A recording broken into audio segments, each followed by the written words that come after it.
23 अगस्त की शाम 5:30 बजे से लेकर 6:30 बजे के बीच भारतवासियों और इसरो के वैज्ञानिकों की सांसें थमी होंगी, आंखें बड़ी होंगी, स्क्रीन पर सभी की निगाहें होंगी, सारे नर्वस होंगे।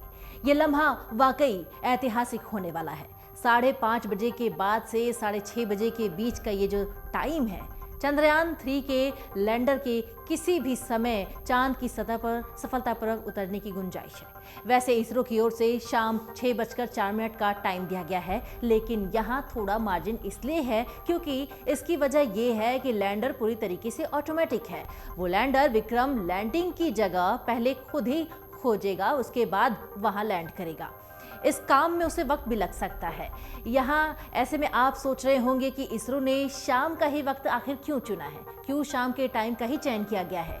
चांद की सतह पर अंधेरे में उतरना चाहता है क्या चंद्रयान 3? 6:04। असल में ये जो टाइम है वो धरती के लिए है। यहाँ धरती पर जब शाम होगी तब वहां दिन की शुरुआत होगी। आपको बता दें कि पृथ्वी और चांद दोनों ही अपनी धुरी पर घूम रहे हैं। ऐसे में जब यहाँ शाम होगी तो इसका मतलब ठीक उसी समय चांद के उस हिस्से पर धूप की किरणें खिली होंगी। ISRO chief doctor S Somnath ने बताया है कि हम जिस समय विक्रम लैंडर को चांद की सतह पर उतार रहे हैं उस समय धरती पर शाम होगी, लेकिन चांद पर सूरज उग चुका होगा। ऐसा इसलिए किया जा रहा है ताकि लैंडर को 14 से 15 दिन सूरज की रोशनी मिल सके, ताकि वो ढंग से सारे साइंटिफिक एक्सपेरिमेंट्स भी वहां कर पाए, उसे टाइम मिले वहां पर। सूरज की रोशनी से विक्रम लैंडर, प्रज्ञान रोवर ही चलेंगे और विक्रम लैंडर और प्रज्ञान रोवर इस तरीके से डिजाइन किए गए हैं कि वो सिर्फ और सिर्फ सूरज की रोशनी से ही ऊर्जा प्राप्त करेंगे और चंद्रमा पर एक दिन बिता पाएंगे।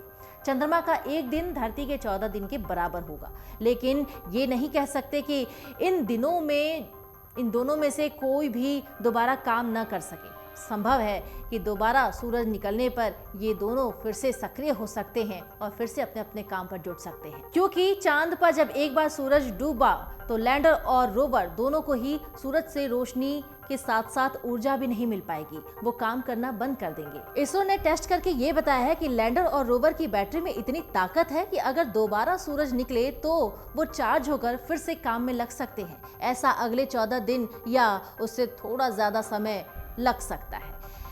चंद्रयान 3 के कैमरे की बात करें तो इस बात को कैमरा पुख्ता करते हैं कि जहां वो लैंड करेंगे वो जगह सुरक्षित हो। ये सब कुछ जांच पड़ताल वही कैमरा करेगा। प्रज्ञान रोवर लैंडर की लैंडिंग के बाद बाहर निकलेगा। फिलहाल चंद्रयान 3 की जो हालत है वो एकदम सही सलामत है। लैंडिंग की तारीख 23 अगस्त है और शाम 6:04 का समय है। चंद्रयान 2 के असफल होने के बाद ये दोबारा प्रयास किया गया है कि अब चंद्रयान 3 को वहां भेजा गया है। लैंडिंग के बाद विक्रम के पेट का दरवाजा खुलेगा और उसके बाद उसके अंदर से प्रज्ञान रोवर बाहर आकर अपने सारे एक्सपेरिमेंट्स पूरा करेगा।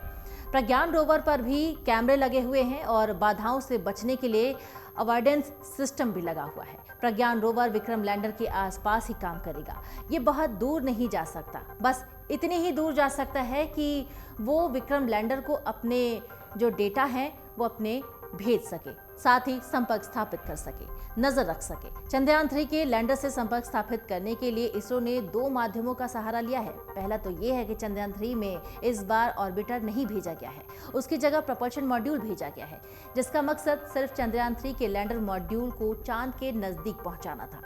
इसके अलावा लैंडर और बेंगलुरु स्थित इंडियन डीप स्पेस नेटवर्क के बीच संपर्क स्थापित करना भी है। तो यहाँ पर जो शाम का जो वक्त है 6:04 का समय, वो बेहद ही खास होने वाला है, क्योंकि इस वक्त देश का हर नागरिक इस ऐतिहासिक दिन का गवाह बनेगा। लेकिन आप जान लीजिए कि जब यहाँ शाम होगी तो चांद पर दिन का समय होगा, और इसलिए कि ये दिन जब शुरुआत होगी दिन की चांद पर, तो वहाँ से लेकर और 14 दिन तक प्रज्ञान रोवर दोनों अपने अपने काम करेंगे, वहां एक्सपेरिमेंट्स कर पाएं, और इसीलिए ये टाइम चुना गया है 6:04 और इस टाइम का बहुत ही महत्व है। अमर उजाला अब आपके टीवी पर भी। अपने स्मार्ट टीवी पर YouTube पर सर्च करें अमर उजाला, चैनल सब्सक्राइब करें और देखें ताज़ा खबरें, वो भी HD क्वालिटी में। और हाँ, बेल आइकन दबाना ना भूलें ताकि हर खबर हो आपके घर। अमर उजाला, निष्पक्ष, निर्भीक, निरंतर।